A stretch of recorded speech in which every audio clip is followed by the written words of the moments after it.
camicetta gialla, bianco il tuo sorriso, con i capelli sciolti e l'allegria.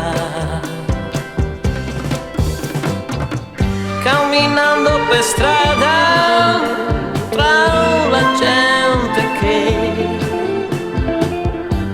si uccide a poco, ho visto te che risplendevi,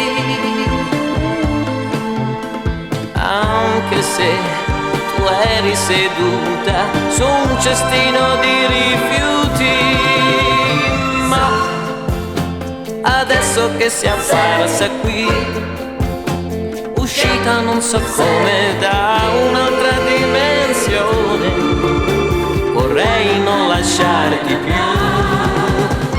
No, forse non ci riuscirò, il mio libro non è quello delle favole, da dove certo esci tu.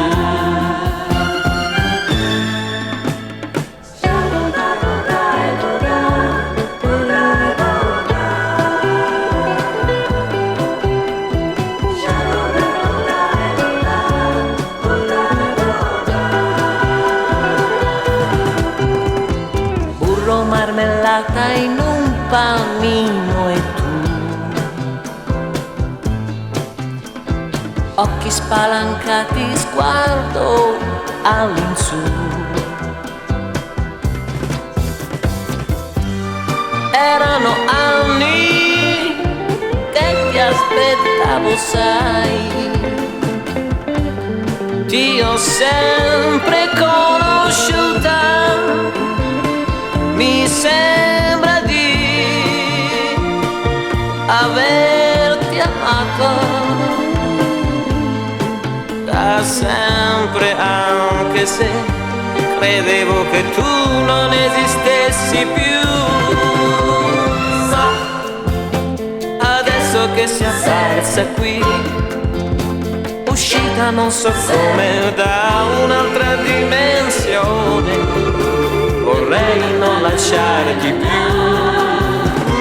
No, forse non ci riuscirò, il mio libro non è quello delle favole, da dove certo esci tu.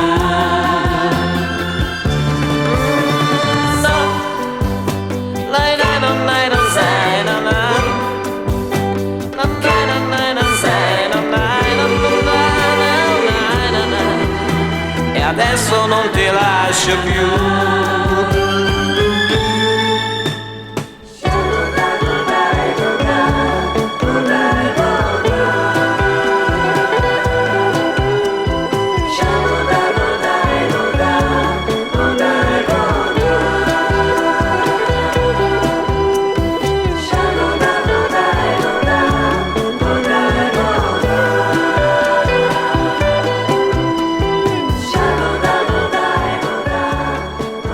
Lo stesso accade per Biancaneve, che, abbagliata dalla personalità del principe azzurro, dimentica il suo ragazzo.